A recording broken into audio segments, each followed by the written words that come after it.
una de las líneas de la terapia familiar hace clic con la teoría de sistemas. Y entonces de ahí abordan a la familia como un sistema, pensando en que un sistema es la unión o el conjunto de diferentes elementos que se desenvuelven o que participan en una dinámica en común en un determinado contexto. Dentro del sistema familiar hay roles, cada quien tenemos una posición. Los límites. Hay límites, hay jerarquías, hay patrones de comunicación, hay mandatos, ¿no? Hay muchos aspectos en un sistema familiar, muchísimos, que es lo que hace que se dé una dinámica familiar determinada. Tú tuviste una experiencia familiar completamente distinta a la mía. Sí. Tú experimentas la vida, vives la vida, te relacionas con los demás de una manera distinta a la mía porque traemos información diferente.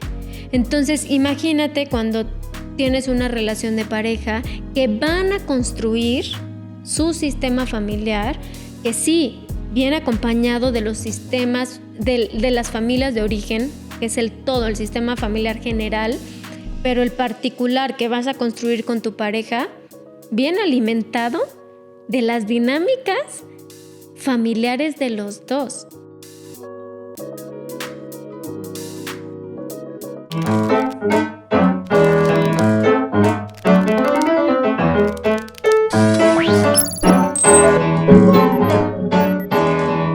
Hola amigos, bienvenidos a un nuevo episodio de A Nadie Más Le Importa, su podcast. Y bueno, muchas gracias por seguirse suscribiendo al canal. Por favor, síganos en YouTube, en Spotify y también tenemos Instagram, TikTok y LinkedIn. Y bueno, hoy estoy muy contento porque tengo el agrado de tener aquí en este espacio a una especialista en un tema muy interesante. Patricia Osornio, creadora de Raíz Mutua. Ella es licenciada en Educación, cuenta con maestría en Psicoterapia Educativa, Psicoterapia Sistémica Familiar y tiene una certificación en Disciplina Positiva. Y bueno, hoy nos va a instruir en este tema y en muchas otras cuestiones. Pero antes de arrancar, Pati, ¿cómo eras de niña? ¿Cómo fue tu infancia? Uy, David.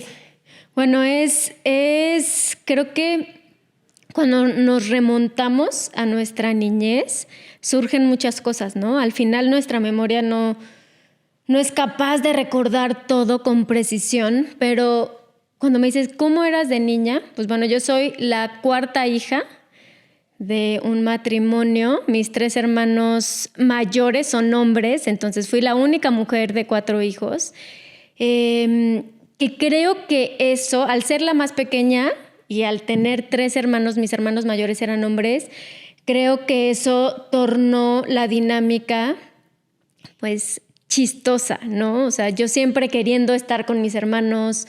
Se torna una dinámica, creo que particular, porque yo siendo la más chica, mi hermano el más grande me lleva 7 años, después mis papás esperan 5 años y nacimos los otros 3 seguiditos, ¿no? Un año.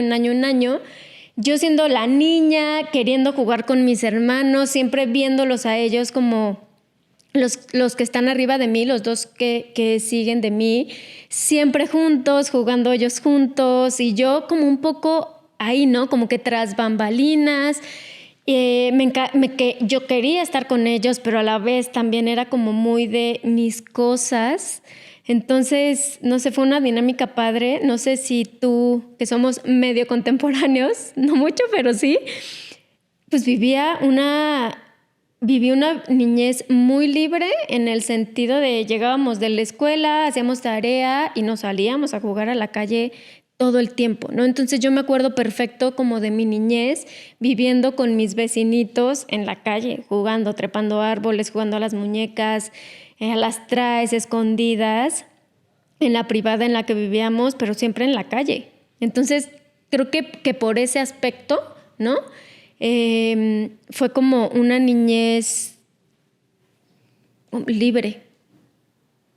Una niñez normal, no como las de ahora, ¿no? Que son más pues ríspidas. Es que, y creo que empezamos ahí con qué es lo normal, ¿no? O sea, creo que para nuestra generación, nuestra época, sí, era mucho más común, era más normal que los niños pudieran estar fuera de casa jugando en las colonias, en las calles, en los fraccionamientos, que ahorita no se vive. Pero hoy la normalidad de los niños, pues es estar o dentro de la privada, o la gran mayoría, o dentro de casa, o clubes deportivos, ¿no? Claro.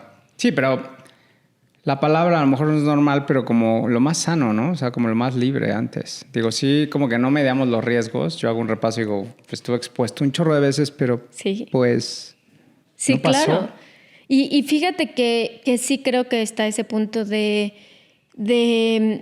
tener la posibilidad de interactuar con tu entorno de una forma mucho más rica que la que tienen hoy los niños. Es una realidad. Sí te da muchas más herramientas. Pero sí, más o menos así fue o sea, como que en ese aspecto, así percibo mi niñez. Yo me acuerdo que salía como desde los, ¿qué? 10 años. Me salía acababa mi tarea y regresaba a eso y me decían, tienes que llegar antes de las 8 de la noche. Y no me veían toda la tarde. Sí, nosotros también. O sea, ya mi mamá era de que a cenar y ya Exacto. regresábamos todos. Todos pero, sucios, ¿sí? sudados, felices, correteados. Sí, sí, era una dinámica muy, muy padre. Oye, ¿y en qué momento, bueno, estudias educación? ¿Qué pasó por tu cabeza cuando entras y cuando sales de la carrera?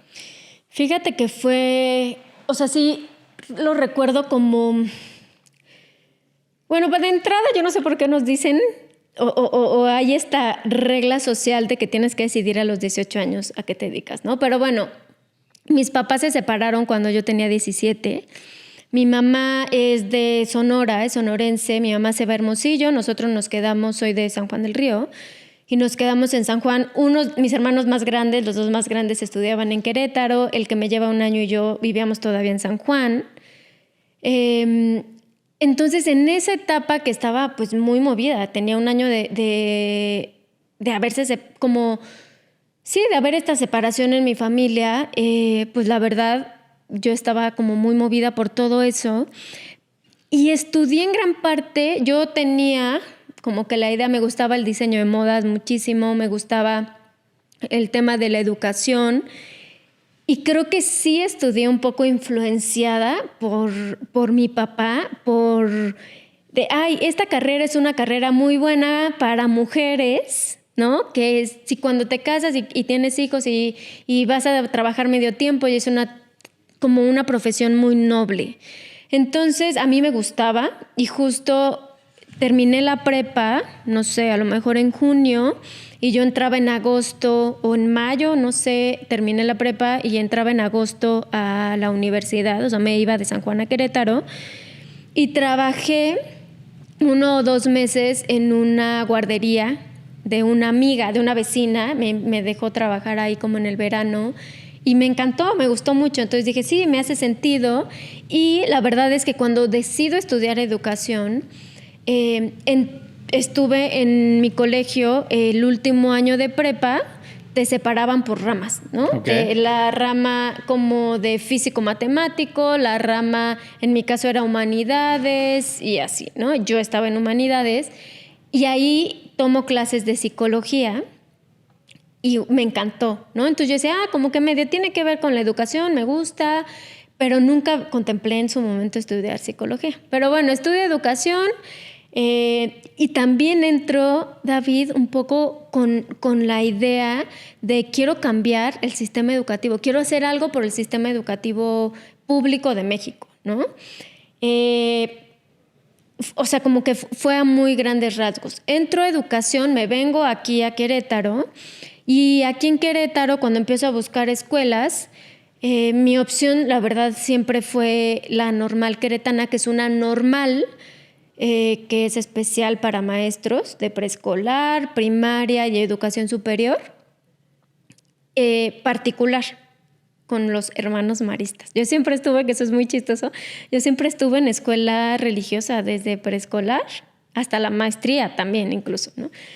Desde primaria hasta la maestría. Pero bueno, entro a la marista, empiezo a tener esta experiencia desde el primer semestre, a observar escuelas, diferentes escuelas, vas a escuelas públicas, tanto privadas.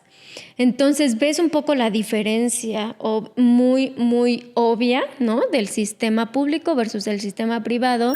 Y es una diferencia muy obvia entre la educación pública y la privada en este país. Y ahí entra esta cosquillita de quiero hacer algo como se prende más fuerte esta cosquillita de quiero hacer algo por el sistema educativo público, no quiero cambiar. Voy estudiando, van pasando los años, el último año que ya estabas todo el año siendo maestra cotitular, podemos decir, con una maestra del sistema educativo público, ¿no? En un jardín de niños, porque yo estudié educación preescolar.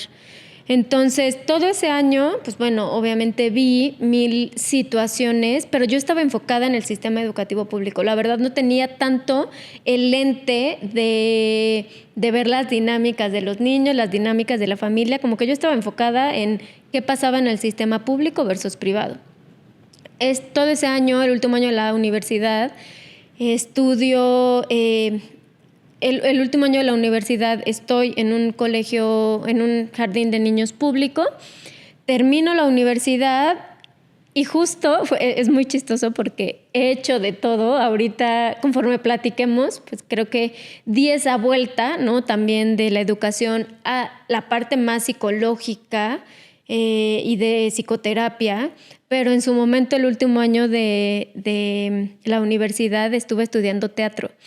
Entonces ya quería estudiar actuación. Entonces dije, bueno, me voy a quedar en un kinder chiquito. Yo conocí a las dueñas. Dije, me voy a quedar en un kinder chiquito 6 meses. A ver si me gusta o no me gusta. Y si no me late, me voy a ir a México a estudiar actuación. ¿Qué edad tenías? Tenía 22. Okay. Sí, acabando la universidad. Justo, cumpliditos 22.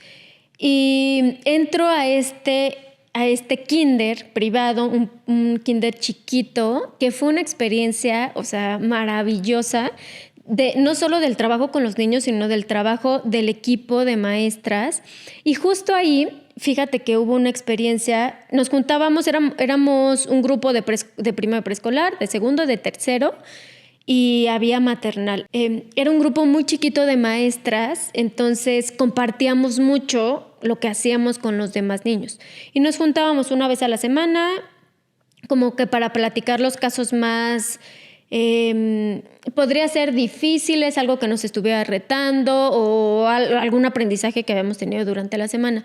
Y me acuerdo muchísimo de un caso de un chiquito que estaba en tercero de preescolar y la maestra de tercero había llamado a sus papás, tenía problemas de conducta que molestaba a los niños, molestaba mucho a las niñas, eran grupos chiquitititos, ¿no? Entonces, obviamente eso lo notabas muy rápido y las maestras estábamos muy atentas a las conductas de los niños, porque yo tenía 8 niños. Okay.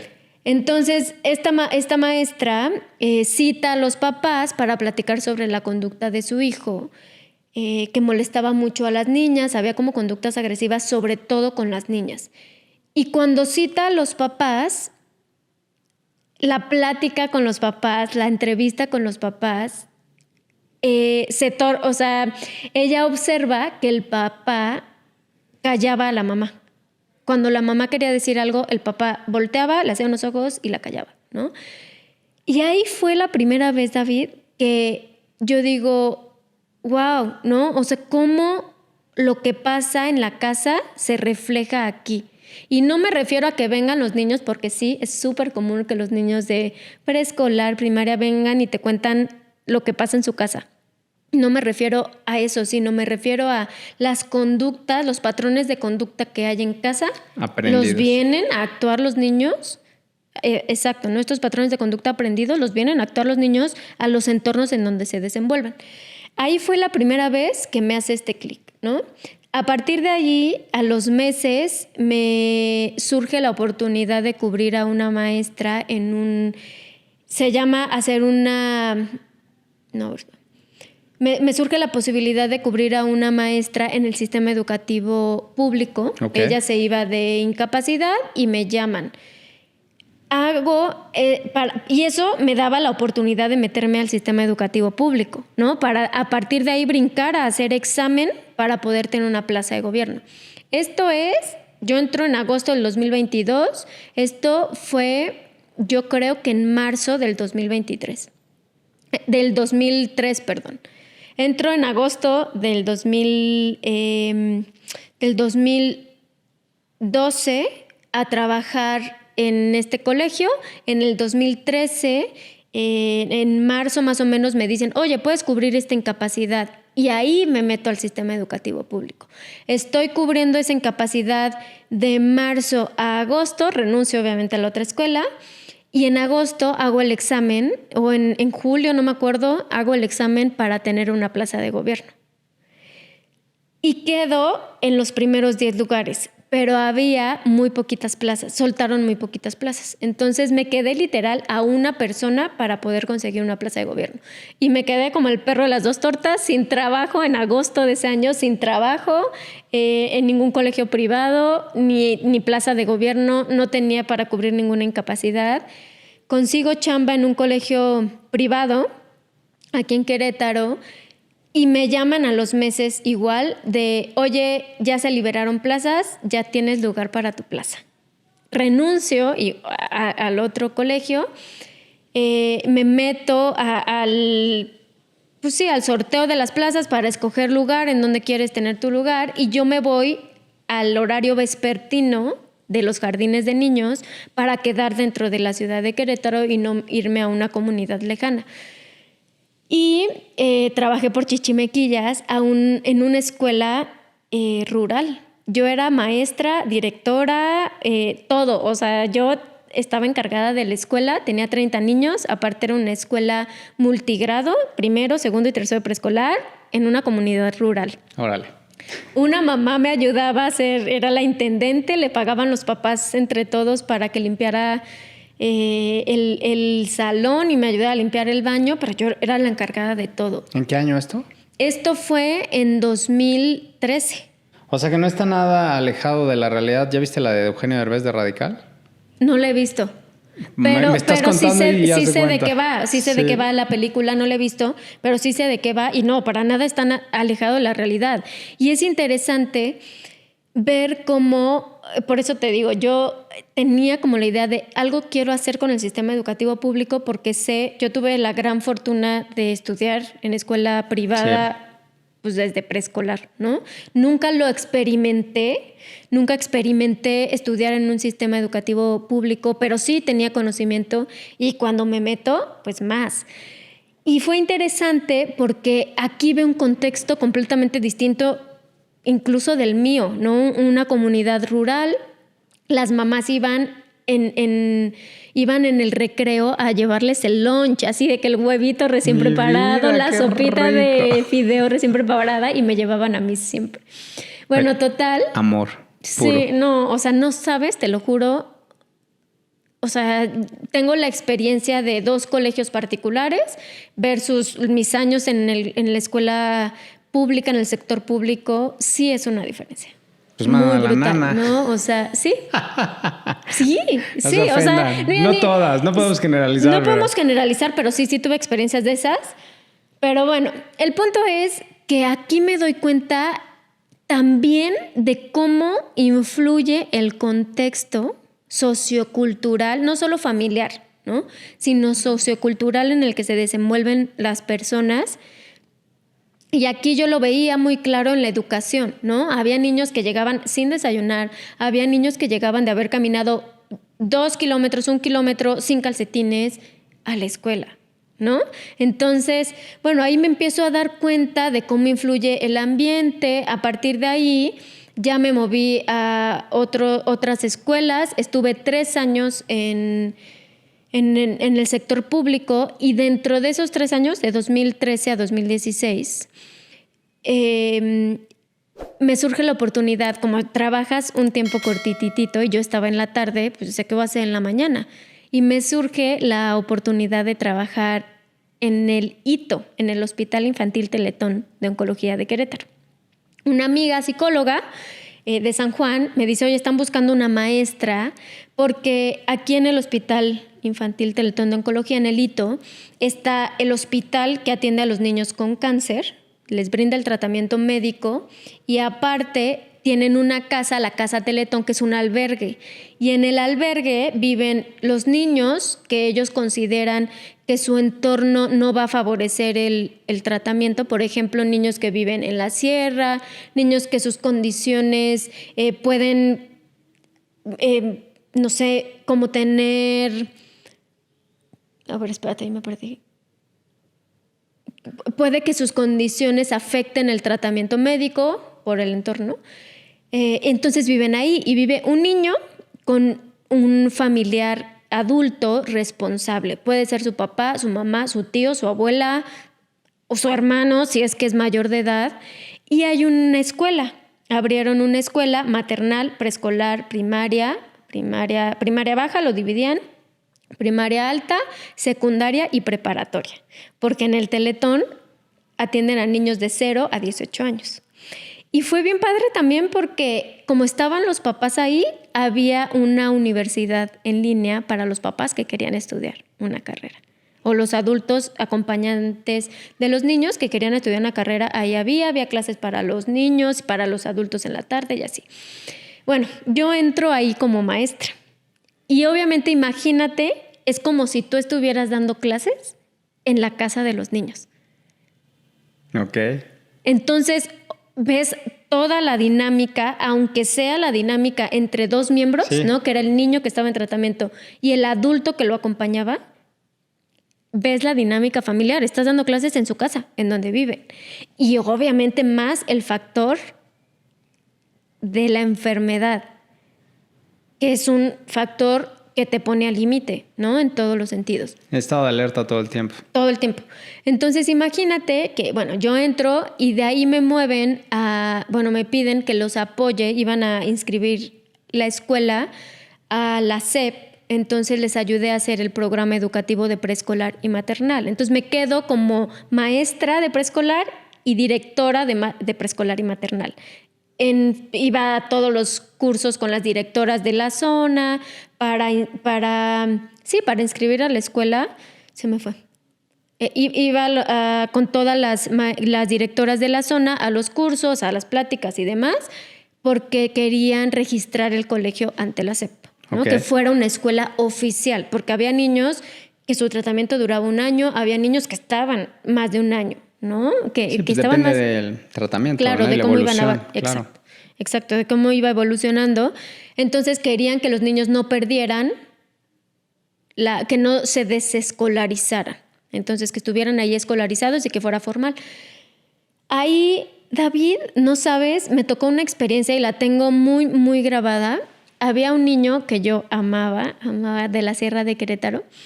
Este niño, cuando yo entro, estaba acompañado por su papá. La persona responsable era su papá. Este niño estaba en tercero de preescolar, estamos hablando de un niño de 5 años. Y el papá era un señor mayor, ¿no? Era un señor, yo calculo, la verdad no recuerdo la edad, pero yo calculo un señor 50. Y bueno, estaba acompañado. Muy joven, Pati. O sea, sí joven, pero viéndolo en perspectiva, ¿no? Pero bueno. Total, que así avanzaba, el papá iba por el niño, yo conocía a los papás, los invitaba a algunas actividades y demás. La verdad, él como pues siempre no como que le entraba tanto, ¿no? No estaba tan, no le gustaba inmiscuirse tanto, pero bueno, siempre presente el papá y a los meses hacen cambio y llega la mamá. La mamá era la que había estado primero con el niño, pero se embarazó. Y obviamente por estar embarazada no podía estar en el hospital, no solo por el contacto, o sea, no solo por la radiación que dan a los niños en tratamiento oncológico, sino también por los virus que hay en un hospital, ¿no? Entonces la mamá se va a su comunidad, viene el papá, nace su bebé y hacen cambalache. Y justo pasó que yo invité a las mamás a una matrogimnasia, porque en el caso de mi grupo, ahí en ese momento había puras mamás. Entonces hice una actividad con las mamás, una matrogimnasia, y fue súper interesante ver cómo, o sea, interesante en el sentido de que aprendí muchísimo con una acción muy pequeña. El niño rechazaba completamente a la mamá. Al cierre de la actividad hago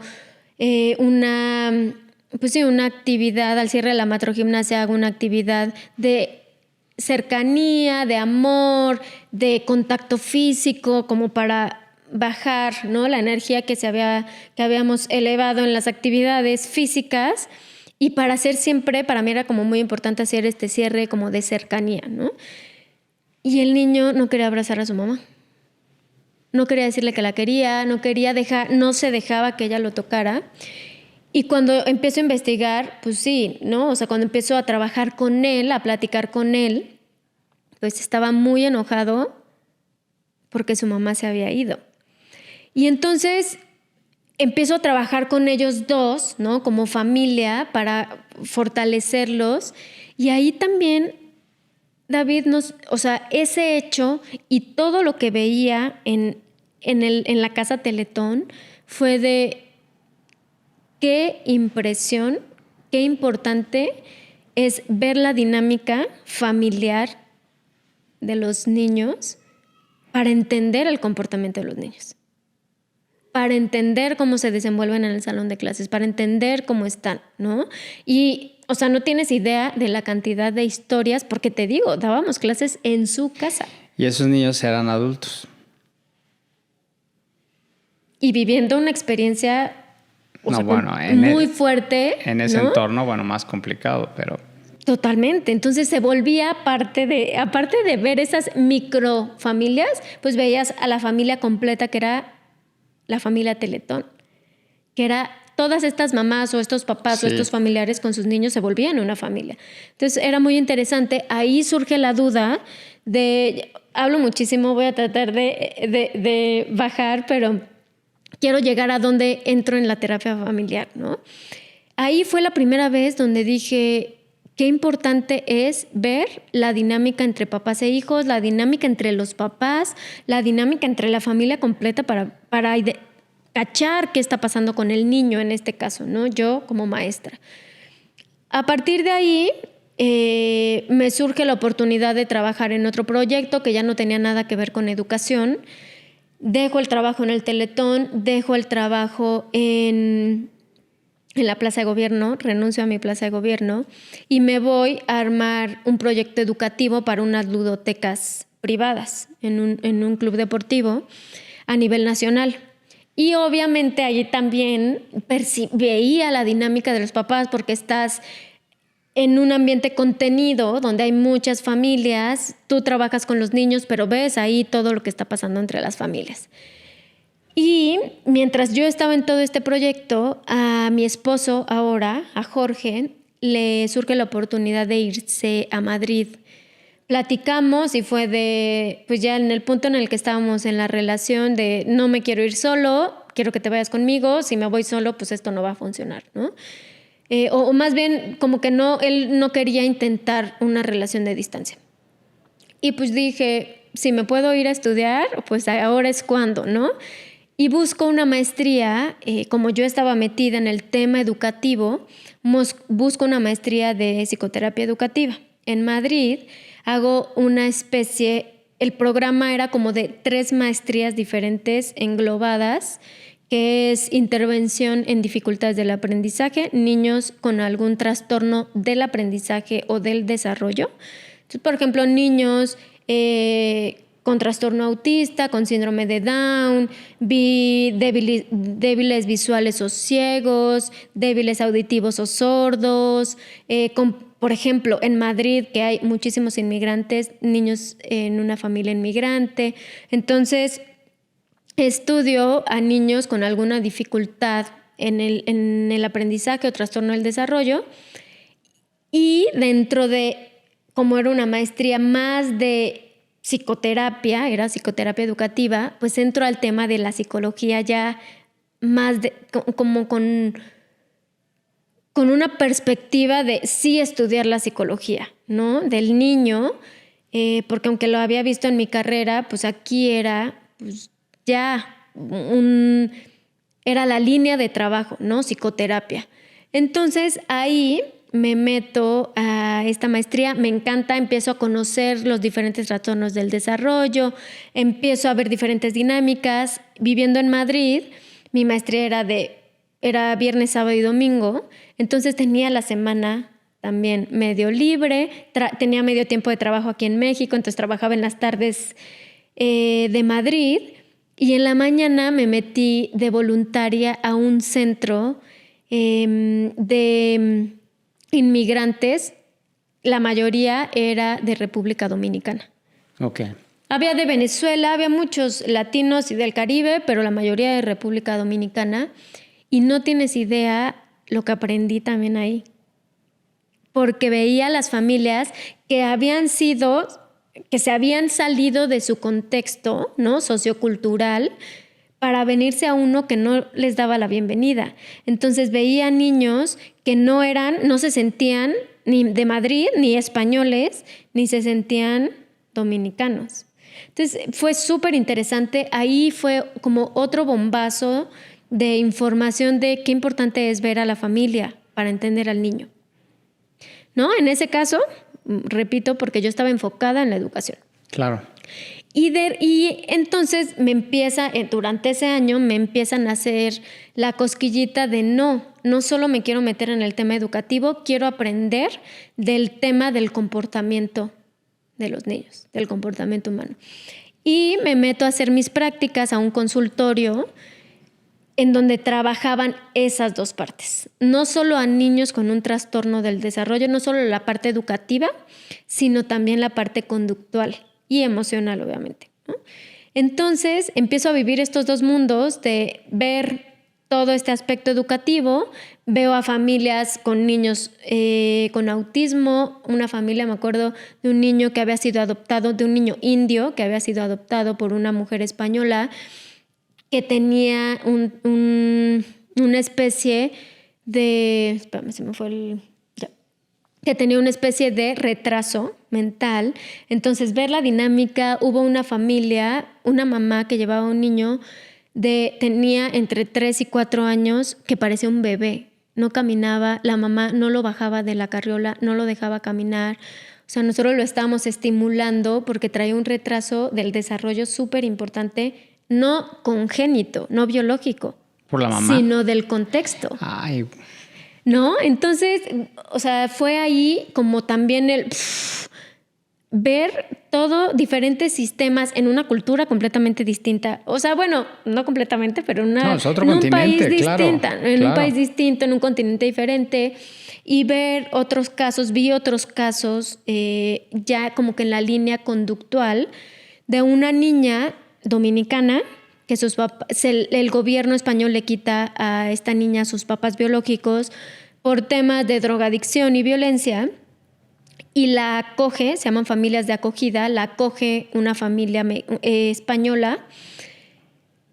Todavía no la habían adoptado, sino la acogen hasta que tiene, me parece que 12 o 13 años, ya podían decidir los niños si querían ser adoptados o no por esa familia. Deciden que sí, pero empezó a tener problemas de conducta importantes, ¿no? Violencia para los papás adoptivos, empezó a violentar a sus amigas, empezaba a tener como un retroceso en ciertas conductas. Entonces ahí también, ¿no?, fue ver qué pasa con el sistema familiar.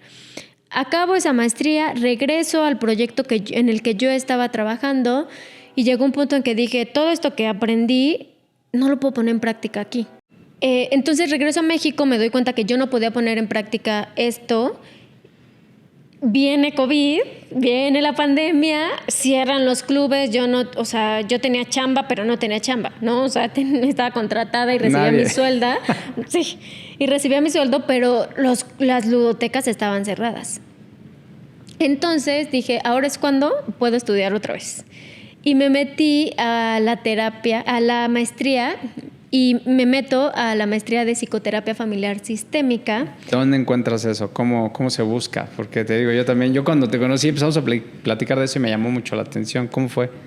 A ver, cuando yo empiezo a buscar, dije, tengo que encontrar algo. Busqué algo de maestría en inteligencia emocional, porque justo eso fue de eso fue mi tesis de la maestría en Madrid.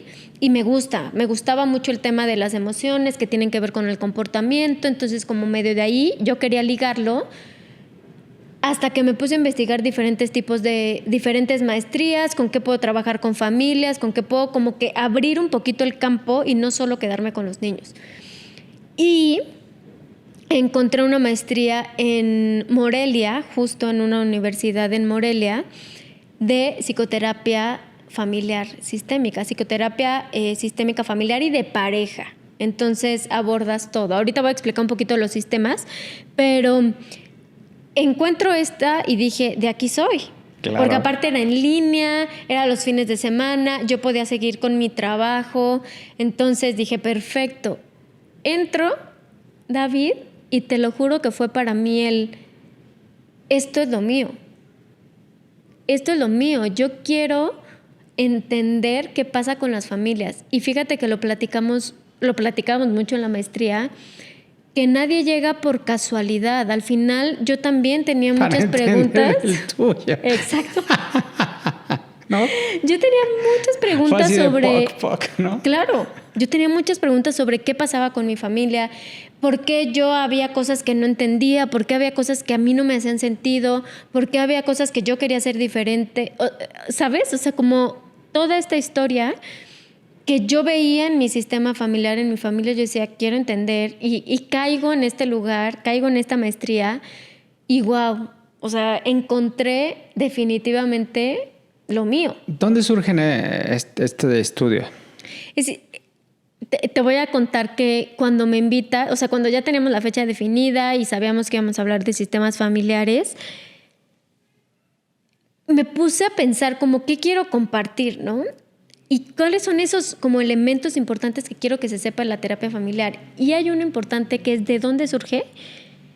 La terapia familiar surge en los años 40, 50 en Estados Unidos se llama el MRI, está en California, okay. Es el Mental Research Institute y trabajaban con personas con esquizofrenia, okay. Individuales, ¿ok? Entonces, en este hospital trabajaban con personas con esquizofrenia en Estados Unidos, obviamente que estaban dentro de un hospital, los sacaban de su contexto, trabajaban con ellos y decían, ok, van bien, los daban de alta, regresaban a su familia, regresaban a su contexto familiar, regresaban a su casa, recaída. Y entonces empiezan a ver de qué pasa, ¿no? Nos estamos quedando cortos con el trabajo individual. Nos estamos quedando cortos con el abordaje del individuo y no estamos viendo el contexto completo. Ahí surge la terapia familiar y era una de las cosas que para mí era muy importante compartirles, porque darnos cuenta de un trastorno, ¿no? De una enfermedad psiquiátrica que es la esquizofrenia, cómo se daban cuenta que algo pasaba con la familia, algo pasaba en su casa, que había una recaída con los pacientes, algo pasaba en su dinámica, que los pacientes llegaban otra vez con una crisis. Ahí surge la terapia familiar. Empiezan a investigar, empiezan a trabajar en diferentes grupos. Pasa esto en Estados Unidos, había trabajo en Europa, en Italia, había diferentes personas trabajando. Y entonces agarran los de la terapia familiar una línea. Una de las líneas de la terapia familiar hace clic con la teoría de sistemas. Y entonces de ahí abordan a la familia como un sistema, pensando en que un sistema es la unión o el conjunto de diferentes elementos que se desenvuelven o que participan en una dinámica en común en un determinado contexto. Claro, y aparte nosotros como animales sociales, ¿no? Como grupos sociales, pertenecemos, o sea, una de las broncas más fuertes es pertenecer, ¿no? Porque a eso venimos, a pertenecer. Formamos parte de una tribu aquí, tribu acá, donde te desarrollas, ¿no? Y que si tiene impacto eso, bueno. Todo, o sea, todo. Imagínate que, bueno, a ver, yo cuando trabajo con una pareja o una familia, una de las herramientas que utilizo para hacer el diagnóstico en una terapia es el genograma. El genograma es la graficación del sistema familiar. Vamos a entender primero, una familia, hay miles de definiciones. ¿Cómo está formada un sistema familiar? Okay. ¿Hay algún número tú que estuviste ahí académicamente, ¿requieres de un cierto número? ¿Con 2 ya es un sistema familiar? Con 1 es un sistema familiar. ¿En serio? O sea... ¿No? A ver, primero, no, a ver, voy a regresar, perdón, a tu pregunta.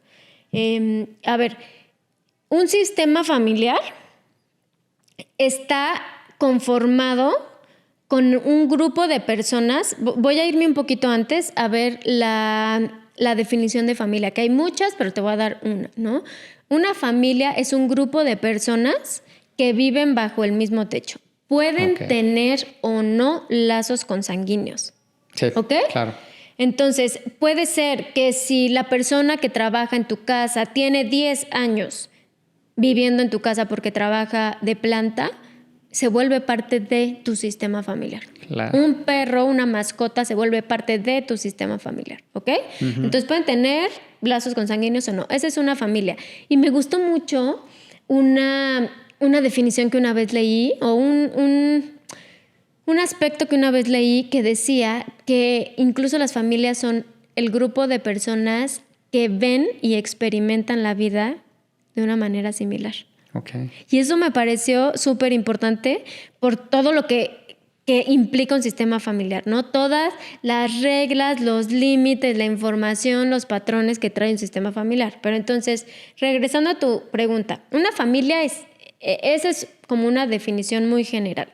Si pensamos en un sistema familiar, vemos al conjunto de personas que descienden, ¿no? Como de un mismo, podría ser de un mismo, ahí hablamos como un poco de la teoría transgeneracional o de los linajes de un mismo ADN, por así decirlo, ¿no? Pero un sistema familiar es una familia. That's it. Una familia. Es el sistema familiar. Tú lo puedes ver de una generación, de 2 generaciones, de 3 generaciones. Lo que te decía ahorita de la graficación del genograma. Yo trabajo con el genograma, que es la graficación de un sistema familiar. Si tú llegas a terapia conmigo, terapia de pareja, que vienen 2 personas, inmediatamente hago su genograma. Una familia ya es una pareja. O sea, a partir de 2 es una familia. Sí, se generan dinámicas, ¿no? Porque una dinámica tú solo es como complicado, ¿no? Sí tienes, sí, claro, pero sí tienes, este rebote no hay. No, exacto. Entonces, una familia viene a partir de una pareja. Tengan o no hijos. Sí. Ellos ya son una familia, ¿no?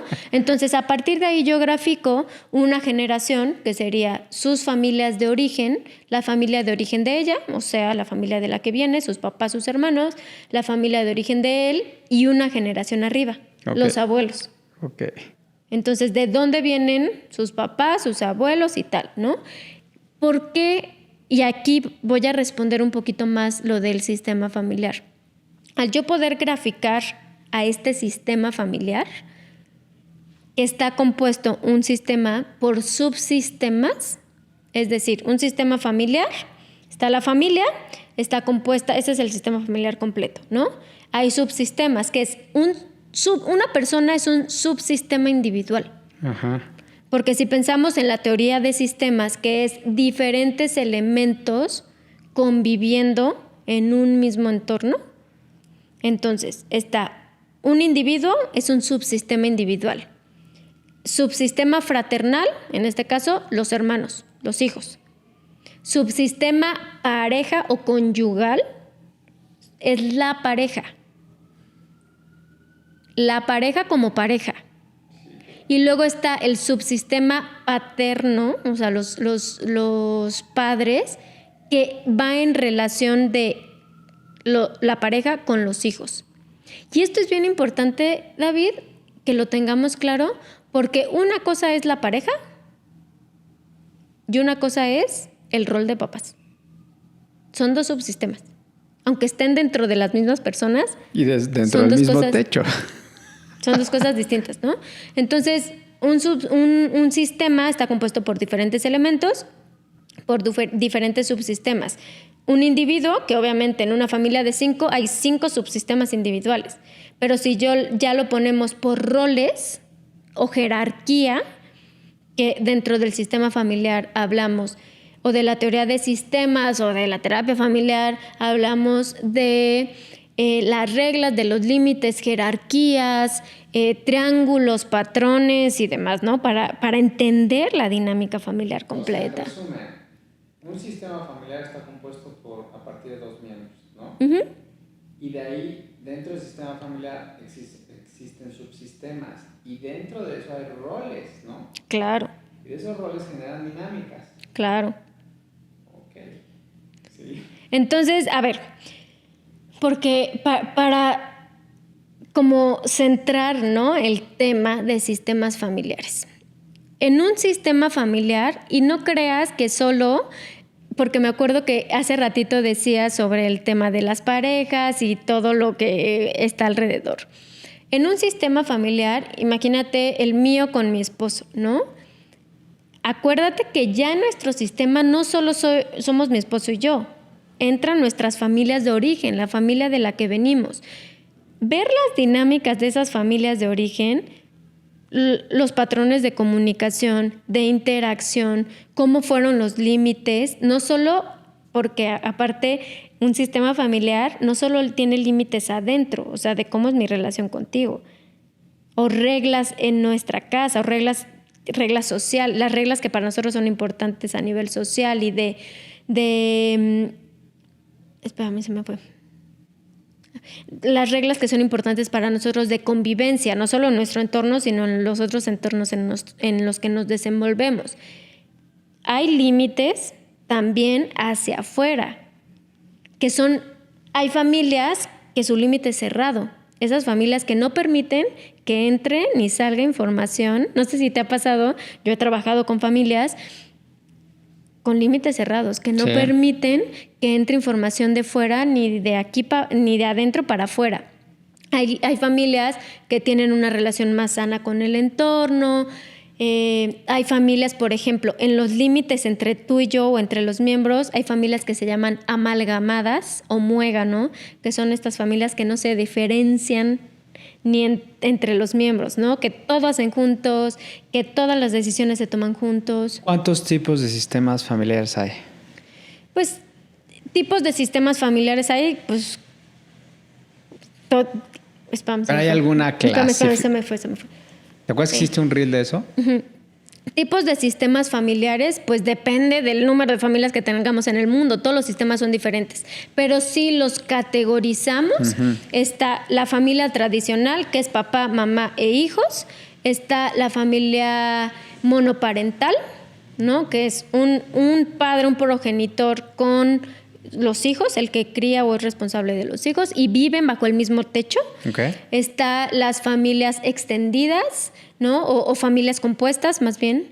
Están las familias compuestas, que son los tuyos, los míos y los nuestros, ¿no? Estas dos personas que ya tenían a lo mejor descendencia, se juntan y se vuelve una familia construida, ¿no? Están las familias homoparentales también, en donde dos personas del mismo sexo se casan y tienen hijos, ya sea ahorita mucho por tratamientos de reproducción o porque hayan adoptado. Entonces esas son como las familias generales que podemos construir, que podemos observar, ¿no?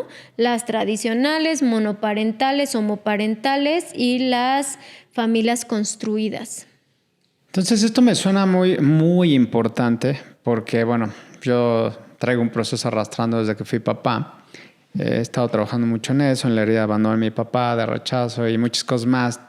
Tuve un hijo, estoy muy contento, pero estoy trabajando mucho en eso. Pero también esta parte de los sistemas, o sea, ahora que ha pasado el tiempo, te das cuenta el peso que tiene un sistema familiar y cómo no lo tomamos en cuenta simplemente para la elección de pareja, que es el primer paso, ¿estás de acuerdo? O sea, vámonos atrás. Venimos jóvenes, no tenemos información, venimos de toda esta cultura de el amor es para siempre, bla, bla, bla, del pensamiento mágico.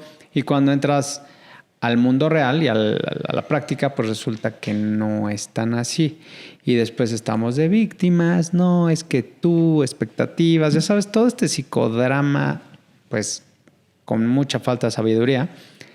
Y ya que empiezas como a caer y a tener información, cuando yo me empecé a enterar de este tema y lo ves primero contigo y luego espejeas con la pareja que tuviste tu hijo y dices, wow, pues cómo carajos íbamos a formar una pareja si somos agua y aceite. Y no te fijas, ¿no?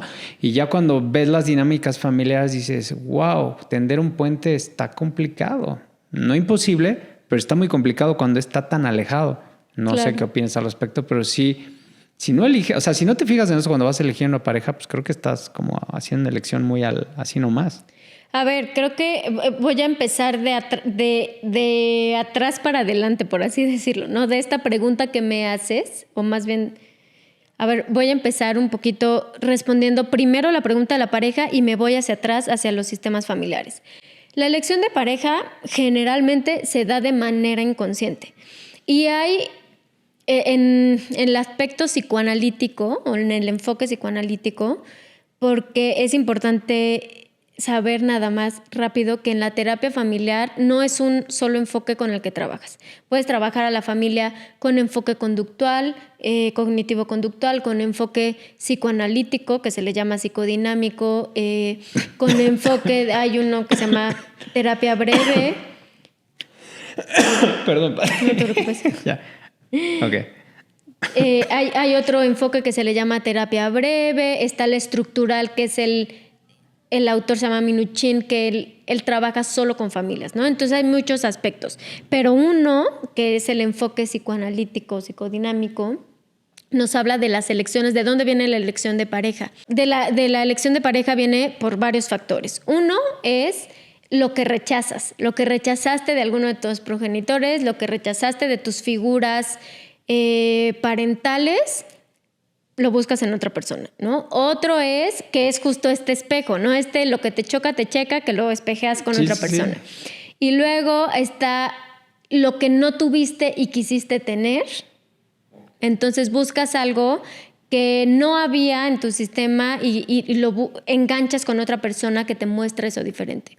Y también está otra forma, que es algo que viste en algún momento de tu historia que te hizo sentido y buscas algo similar, ¿no? Como alguna referencia y buscas algo similar.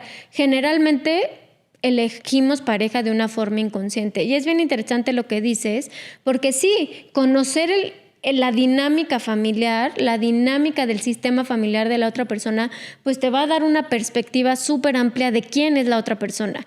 Porque dentro del sistema familiar hay roles, cada quien tenemos una posición. Los límites. Hay límites, hay jerarquías, hay patrones de comunicación, hay mandatos, ¿no? Hay muchos aspectos en un sistema familiar, muchísimos, que es lo que hace que se dé una dinámica familiar determinada. Entonces, tú, David, creciste con una dinámica familiar, con una información, y te acuerdas que hace ratito te dije como pues esta descripción de la familia que me hizo mucho sentido, que es un conjunto de personas que viven y experimentan la vida de cierta manera.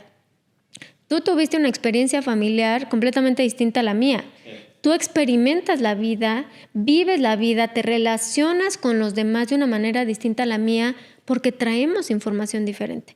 Entonces, imagínate cuando tienes una relación de pareja que van a construir su sistema familiar, que sí viene acompañado de los sistemas, de las familias de origen, que es el sistema familiar general, pero el particular que vas a construir con tu pareja viene alimentado de las dinámicas familiares de los dos, en todos sentidos, y que primero hace un choque en la relación de pareja, importante, y luego hace un choque con los hijos, que es otro, ¿no? Es que justo, o sea, hablando de mi caso y también cuando era chavo, pues yo veía a los tíos y para mí era súper evidente que decía, pero como, ¿por qué están juntos, no? Porque cuando convivías con una familia y con la otra decías, o sea, no había manera en que se fijaron estos dos para creer que le iban a armar, ¿no? Y estuvieron juntos por mucho tiempo porque antes se estilaba así y acabaron divorciándose. O sea, la mayoría de mis tíos, la mayoría están divorciados. O no. Y tienen una dinámica poco funcional. O no, y es todo tóxico. Exactamente. Están ahí porque pues, ya para qué te divorcias, ¿no? Entonces, cuando empecé a escuchar el tema, yo te sigo mucho en tu red social, Raíz Mutua, para que la sigan. en Instagram y próximamente en Spotify, ¿o no? Sí, y sí. yo veo tus contenidos que subes y bueno, son unas pedradas maravillosas, pero planteas mucho sobre los sistemas familiares. Yo los veo y pues, obviamente digo, es que sí, caray, con toda esta información podrías tomar decisiones más conscientes de pareja y luego así no le pegas tanto a tus hijos, porque al final de cuentas los hijos son la consecuencia de los papás, ¿no? Cuando como hablas de estas distintas burbujas en las cuales has tenido la oportunidad de estar, pues yo lo veo ahora que entras a una burbuja del preescolar de tu hijo y ves las dinámicas y dices, wow, y hay unas que son como muy parecidas y otras que no tanto y pues nada más tienes que ser testigo y todo y ya y evaluar, ¿no? Pero de todos modos dices, wow, o sea, te das cuenta, salen ahí, ¿sabes? Y pues, bueno, en mi caso sí es como echar más ojo, inclusive para trabajo también. Y justo, a ver, sí me gustaría dejar algo claro. Ahorita, hace ratito decías como, vemos o tú identificaste que a lo mejor son agua y aceite, este sistema familiar o estas prácticas o dinámica de la familia, de la mamá de tu hijo versus la tuya. Eso es normal, ¿no? Porque son dos sistemas diferentes, con contextos distintos, prácticas, creencias, información y experiencias distintas. De ahí eso es un hecho y eso nos va a pasar con todos. Pero sí me gustaría dejar algo claro. El hecho de que sean dos sistemas familiares muy opuestos no significa que ustedes no puedan construir o no hayan podido construir o no se pudiera que dos personas con dos contextos, dos sistemas familiares muy opuestos construyan algo diferente. Y esto es lo que me gusta justo de la terapia familiar. Me encanta. Y de la terapia sistémica, el enfoque sistémico. Cuando yo hago el genograma, David, vemos toda esa dinámica de las familias, toda esa información de la familia. Cuando yo hice el mío, que obviamente pues, fue muchísimo trabajo personal en la maestría, o sea, me cayeron así de... Ahora puedo entender un montón de cosas, ahora puedo entender un montón de dinámicas, ahora puedo ver muchas cosas, ¿no? De mi propia familia, de mi propio sistema. Entonces, ¿qué pasa? El hecho de que tú puedas conocer a tu sistema familiar con el tipo de límites que tienen, con el tipo de patrón de comunicación que tienen, con si hay secretos, no hay secretos, mandatos, lealtades, que se va repitiendo, ¿no? Que vamos repitiendo en la familia. Entonces tú ya puedes ser consciente y siempre les digo a las personas con las que trabajo en un proceso de terapia, no significa que esto es una ley para ti. No te define. Exacto. No, pero aparte de que no te define, o sea, sí, es el hecho de que tú puedas ver esto, te va a dar a ti la posibilidad de decidir si tú quieres replicar esto en el sistema familiar que tú estás construyendo, con tu pareja, en tu propio sistema, porque acuérdate que tú eres un subsistema individual, tú mismo, ¿no? Y ahí entran como estos chivos expiatorios de las familias o estas ovejas negras que son los que rompen con ciertas dinámicas o patrones o información de la familia y construyen nuevas prácticas. Entonces, sí me gustaría que se quedaran con que es bien importante conocer esto, conocer la información de los sistemas familiares, porque he trabajado con adictos varias veces, con parejas de adictos o familias adictas, y es bien interesante ver pues cómo el roto para el descosido, ¿no? ¿De dónde elegiste pareja? ¿De dónde te juntaste? La información de los dos que están haciendo una dinámica ustedes dos, un juego, ¿no? Como pareja, como familia. Y es bien importante darte cuenta de dónde viene para entonces decir, corto y puedo chambear, porque si es chambear, puedo trabajar por construir una dinámica diferente. Y obviamente, ¿no? O sea, si tú lo ves en relación con la mamá de tu hijo, a lo mejor, pues sí, ustedes no jaló su relación de pareja, pero independientemente ustedes siguen siendo papás. Y ese rol, y que también quiero dejarlo aquí, ¿no? Lo comentaba hace rato. En un sistema familiar, cuando yo grafico una familia, está el papá que a lo mejor solo embarazó, o sea, el hombre que solo embarazó a una mujer, que se embarazaron y después salió de la jugada, no importa, él tiene un lugar en el sistema familiar. Claro.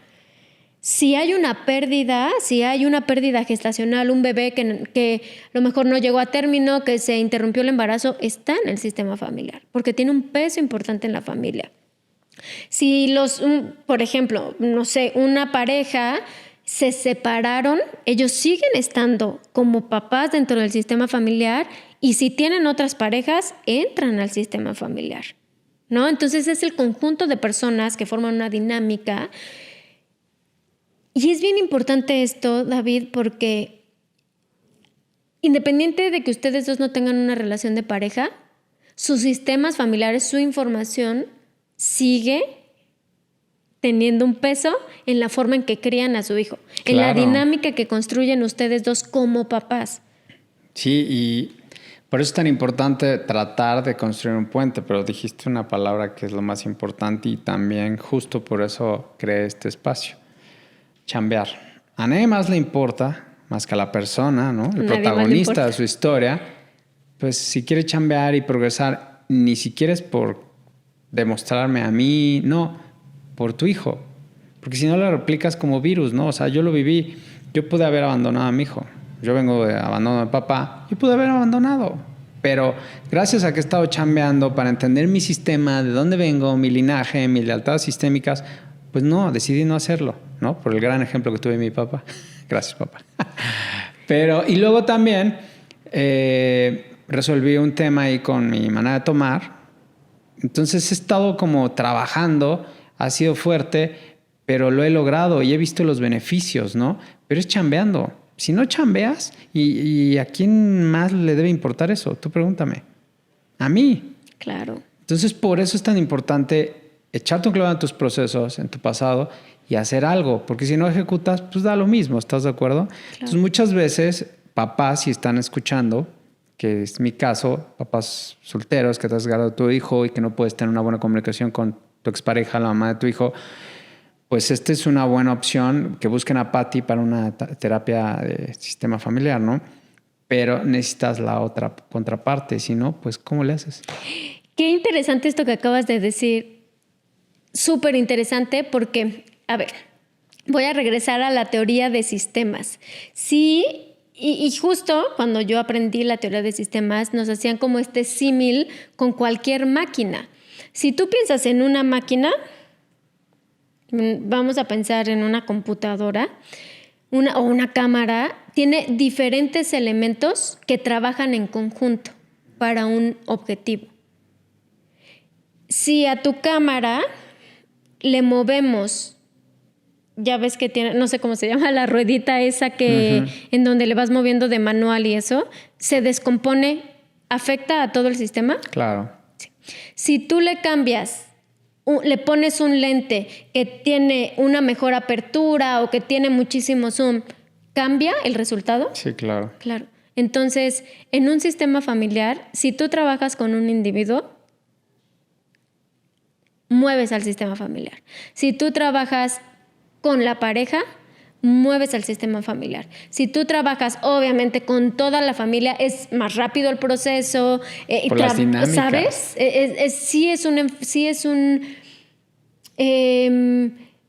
La incidencia que tienes en el sistema, el input que le metes al sistema, es mucho más potente que si trabajas con una persona. Pero eso no significa, y pensando en tu caso y lo que ahorita referías, no significa que si el hecho de que tú trabajes tu historia, tus patrones, tu persona, ¿no? Conociendo todo esto que te ha formado, que hace ratito dijiste que es determinante, no. Y eso también, por eso me gusta hacerlo del genograma. No te determina. Tu historia, y sí, la infancia afecta un montón y te va a marcar las bases de tu persona, sí. Va a construir las bases de tu persona, sí. Pero tú como adulto, cuando ya eres consciente y ya tienes que tomar la responsabilidad de tu vida, tú tienes que chambear. Y puedes darte cuenta entonces de toda esta maraña de cosas y decir, güey, yo quiero esto, no quiero esto. Yo quiero seguirle con esto, no. Y entonces, pensando en lo que me dices, ¿no? Tú no sabes si la otra persona sería lo ideal, ¿no? Que en este caso, a lo mejor pensando en parejas que no crían juntos a sus hijos, ¿no? Que a lo mejor el hijo está una temporada con uno y una temporada con otro, pues a ti te encantaría que el otro trabajara sus cosas, sería lo ideal. Pero si no lo trabaja, el hecho de que tú trabajes y tú le transmitas a raíz de este trabajo personal a tu hijo, va a mover al otro sistema. Y no me refiero precisamente con que va a hacer que vaya y trabaje o va a hacer que cambie todas sus prácticas, sus creencias, sus patrones. No, pero sí va a ajustar. Hay un ajuste. Hay un ajuste del sistema, ¿no? Oye, y por ejemplo, es que yo tengo una analogía, ¿no? O sea, estoy hablando, me estoy proyectando, obviamente. Pero ¿has visto estos monos que se estiran? Los juguetes estos, así. Bueno, entonces yo a veces veo, o sea, quiero hacer una analogía con los niños, ¿no? Están dos papás, por ejemplo, un sistema familiar sin límites y otro con límites flexibles, que le está chambeando. ¿No haces al niño así? Uy, es que sí Y es el bien. niño se confunde, ¿no? O sea, pues yo lo veo, ¿no? Cuando tú sabes que esto es así, así, lo estás tratando de ser independiente, responsable, amoroso, obviamente la riegas, no eres perfecto, pero del otro lado es como, ¡fum!, no hay límites. Haz lo que se te dé la gana, no sé, ve todo el tiempo YouTube, etcétera, y tú respiras. Pero a mí lo que me interesa es no yo tener la razón, simplemente es como ver, ¿no? O sea, yo lo veo y digo, pues es que eso estamos haciendo con él y uno se frustra y dice, ¿qué más puedo hacer? Hacer equipo y trabajar en hacer equipo. Y tengo muchos casos, fíjate que es chistoso porque últimamente tengo varios casos de papás que como pareja terminaron su relación, pero como papás están yendo a un proceso terapéutico de familia conmigo porque sus hijos tienen problemas en la escuela, de comportamiento, falta de límites o no respetan figuras de autoridad, diferentes casos, ¿no? Problemas de ansiedad importantes, de depresión importantes. Tengo varias familias con ese esquema. Y aquí, pues sí es bien importante que ustedes, sabiendo que siguen siendo un equipo y lo serán para toda la vida como papás, ¿no? Ustedes siguen estando en el mismo sistema familiar como papás de su hijo, tienen que hacer equipo y tendrán que construir ese puente que tanto has dicho, construir ese puente y tienen que encontrar la manera que se sienta cómodo para los dos, que los dos ajusten lo que tengan que ajustar para transmitir y para construir una dinámica más saludable con su hijo, ¿no? Porque en este caso definitivamente, o sea, sí, y pienso en este muñeco, ¿no? En este, no me acuerdo cómo se llama, un resorte, ¿te acuerdas que cuando éramos niños existía, así que se iba larguísima? Sí. ¿Qué pasa? Que sí llega un punto en que para el niño es, o sea, en esta casa hay ciertos límites, acá es una dinámica completamente diferente, información distinta que sí les impacta, que definitivamente sí es pues bueno, o sea, ¿qué límite sigo? ¿Qué es lo correcto? Entonces, que sí, que no, ¿no? Pero aquí sí es bien importante que independientemente, o sea, en un sistema familiar y más cuando ya está ese tercero, ese cuarto, ese quinto que son los hijos, que se haga un equipo independientemente de las broncas que pudieran o no tener ustedes a nivel individual o como pareja o expareja para pues construir una dinámica más saludable con su hijo, porque al final volvemos a los sistemas familiares, ¿no? O sea, como cascada, piénsalo. No, es que va bajando la información. o sea, yo lo veo en mi caso y veo como dices, los que viven bajo el mismo techo y entonces ella, por ejemplo, está con sus papás. Y pues ahí es el nacimiento del sistema familiar, ¿no? Pero pues se sigue perpetuando. Entonces, o sea, un poco lo veo desde fuera y digo, bueno, pues sí, o sea, ¿cómo vas a cambiar si todo sigue igual? Zona de confort, ¿sí? En esta espiral de dinámicas iguales por años, por décadas. Entonces imagínate decirle, oye, vamos a tomar terapia, no estás loco, a mí no vas a mover nada, ¿no? Ese es el tipo de actitud que cualquier papá o mamá puede tener, ¿no? O sea, no estoy... Así te pones en ese plan y dices, pues es que no va a funcionar esto, ¿no? Y por eso vuelve complicado y por eso yo percibo que hay muchas parejas y familias y los niños sobre todo son los que dices, y es muy egoísta de los adultos, ¿no? Demasiado egoísta, y el único que acaba pagando los platos rotos pues son estos infantes que también como nosotros van a llegar a ser adultos, pero ¿qué tipo de adultos? Tóxicos, ¿sí o no? Pues me encantaría pensar que no, si es que es dependiendo de cada dinámica, ¿no? O sea, si hay en este caso un niño que vive, ¿no? En la mayor parte del tiempo, ¿quién es el cuidador primario? Él o ella, ¿no? Y el cuidador primario va a ser su figura de referencia. Obviamente los dos, y obviamente podrá tener issues con uno, con otro, pero el cuidador primario es su figura de referencia. Si en este caso eres tú porque pasa más tiempo contigo, tú chambea en ti para que todo lo que tú transmitas, si quieres, busca, o sea, yo sé que lo has hecho porque ya tomaste peces conmigo, estás aquí, ¿no? Estás aquí sentado hablando de esto, te has informado, tú eres su figura de referencia principal. Entonces, tú tienes que fortalecer y marcar esas bases, que obviamente va a incidir la otra información, por supuesto, ¿no?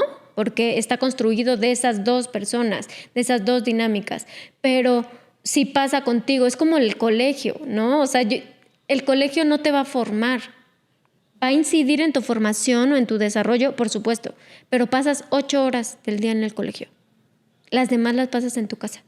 Entonces, imagínate que tú eres la casa, ¿no? O no tú, cualquier persona, ¿no? Te digo, en estos casos, la mayoría de los niños... Tengo niños que sí viven con las mamás, tengo niños que viven con los papás, ¿no? Familias monoparentales, pero que está el otro también dentro de la dinámica. Si es la figura de referencia a la mamá, pues la mamá es la que tiene que echar, ¿no? Darse cuenta y ser consciente de todo eso que está transmitiendo, sabiendo que sí, la otra parte va a incidir, que es la escuela, ¿no? O sea, pensemos en este caso, sí, pero tú estás mucho más tiempo. Y en el caso de las familias monoparentales, ¿no? O sea, sí es importante saber qué está pasando con el otro sistema, sí, pero ¿qué está pasando contigo? Céntrate en ti, ¿sabes? Y en medida de lo posible, y dijiste algo bien importante, David, creo que sí somos muy egoístas los adultos, creo que nos falta de verdad crear esa conciencia. Y te lo repito, tengo muchos casos así ahorita, crear esa conciencia de la relación de pareja es completamente independiente a la relación de papás. Completamente independiente. Y se cargan a los niños porque no saben separar los dimes y diretes como pareja o expareja de la relación, del vínculo, del rol de papás con sus hijos. Y sí tiene que estar bien separado porque obviamente es complejo, porque dentro del sistema familiar, pues te digo, están estos subsistemas, están estas dinámicas, se crean estas dinámicas, pero sí tenemos que poner muchísimo ojo como adultos en que una cosa es tu relación de pareja y una cosa es tu rol de papá. Ya vamos a terapia sistémica familiar. ¿Dónde está la magia? ¿Qué sucede después? Cuéntanos de los casos que van contigo y que llegan hechos un desmadre, porque es la realidad, ¿no? Todo esto que traes cargando, tu mochila, llegan, te la entregan, haces el mapeo, empiezas a trabajar juntos. ¿Qué sucede? Porque obviamente va a haber un cambio, pero ¿qué tanto tarda? Depende de cuánto chambeen, me imagino. ¿Qué sucede después cuando empiezan a trabajar y empieza a haber cambios en las dinámicas? Que ambas partes empiezan a entender muchas cosas y les cae el 20 y dicen, wow, ok, a chambear. ¿Qué pasa? Mira, lo primero cuando dices, ¿en dónde está la magia? La magia está en que realmente tengas la disposición de chambear. Ok. Y lo menciono siempre que puedo. Mi chamba es un 20%. Mi chamba es un 25%. ¿Lo puedes decir otra vez para que la gente que vamos a terapia piensan que con 1 hora de terapia, a la semana ponle tú o 2 veces, ya fui a terapia, ya la andamos presumiendo por ahí, y la chamba es cuando sales de terapia, ¿es correcto? Exacto. Mi chamba es 25%, 20% y el resto es tu chamba. Es la chamba de la familia, es la chamba de la pareja. Yo te voy a acompañar y es bien interesante en la terapia familiar, y la de pareja es mucho más compleja, mucho más. Me encanta también, pero es diferente y tiene un punto de complejidad distinto. Pero en el caso de las familias es acompañar a ese sistema familiar a que encuentre una dinámica que les sea sana para todos, que sea nutricia para todos. La magia está en ti, en que tú realmente, saliendo de mi sesión de terapia, chambees, ¿no? Porque yo te estoy dando información, estamos viendo juntos información y dándose cuenta de varias cosas, pero si sales y no lo aplicas, se queda ahí. Es como si no hubiera sido, ¿es correcto? Claro, y yo lo pienso en mi proceso individual y cuando yo tengo que, porque sí, yo tengo que tomar terapia y yo aparte tengo que supervisar mis casos de terapia, pero cuando tengo, no sé, ahorita por ejemplo en un proceso que estamos viviendo mi esposo y yo, pues salimos y tenemos que hacer lo que nos dicen, ¿no? Tenemos que platicar los puntos que nos dicen. Yo tengo que hacer mis terapias, mi tarea individual, porque es... o sea, cuando estás en un proceso terapéutico sale mucha información y tienes que asentarla y tienes que practicarla para que veas qué pasa con la dinámica. Entonces, lo primero es eso, ser consciente de eso, ¿no? O sea, ser consciente y entender que un terapeuta no solito no va a cargar, no va a ayudar. No, entender que un terapeuta o el terapeuta, tu terapeuta, solito no va a cambiar tu dinámica con los demás, contigo mismo, con tu familia, sino tienen que chambearle ustedes y hacerlo juntos, ¿no? Como familia. Eso es lo primero. Después, he tenido casos, David, en donde abrimos el genograma, vemos estas pautas de interacción, vemos a través de diferentes herramientas que uso para el diagnóstico. Por ejemplo, ¿no?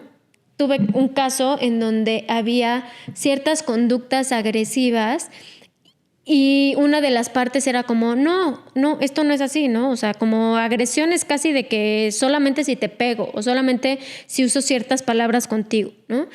Cuando vemos el genograma y me habla de la relación de sus papás, fue así como había violencia en la relación de mis papás y no precisamente física. Entonces se da cuenta, hace este insight de, chance acá en mi relación de pareja también está pasando esto. Trabajamos y llega un momento en que algunas parejas, por ejemplo, ahí hubo resistencia, pero decidió continuar. Me ha tocado familias, tuve un caso de había una familia adicta, el papá a alcohol, uno de los hijos a marihuana, y llega el papá alcoholizado a la sesión y fue como, toco el tema, paro la sesión, no volvieron a la sesión. No volvieron al proceso terapéutico. He tenido otras parejas, te digo, he tratado varios temas de adicción.